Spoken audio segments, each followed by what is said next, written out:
an Italian politician caused a political upheaval last week when she said Bill Gates needs to be arrested on charges of crimes against humanity. The comments exploded across social media because of the underlying issue following Bill Gates. He's a fan of a smaller human population.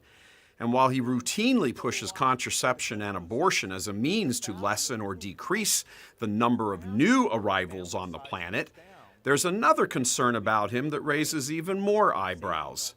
It's his vaccine mania. Through the Bill and Melinda Gates Foundation, by the way, wife Melinda is a baptized Catholic and a huge supporter of contraception to decrease the population, the foundation carries out the work of trying to shrink the number of humans. Sarah Cuniel of the Italian Parliament attacked her own government's heavy-handed and destructive response to the Wuhan crisis, saying it was carried out under the influence of Gates. She then went on to brand him as a vaccine criminal, her words. She also called out the link between the World Health Organization and Gates' funding of it, and caused further uproar when she tweeted out that Gates and his vaccines was just a means to, quote, free genocide, noting that Gates is vaccine happy in poor countries. Recent news reports revealed Gates offered what amounted to a $10 million bribe to the Nigerian House of Representatives for a forced vaccination program for the Wuhan virus. Politicians in Nigeria turned down the offer flatly. The subject of vaccine-happy Gates' particular focus on youth has not gone uncommented on either. None other than Robert F. Kennedy Jr., nephew of President John F. Kennedy, and chairman of the Children's Health Defense, is on record on the CHD website saying, quote, vaccines for Bill Gates are a strategic philanthropy that feeds his many vaccine-related businesses, including Microsoft's ambition to control a global vaccination ID enterprise and give him dictatorial control of global health policy, closed quote.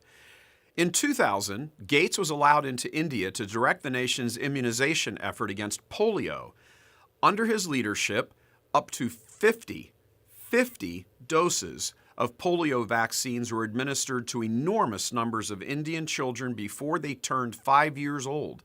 And hundreds of thousands of those children became paralyzed over the next roughly 20 years.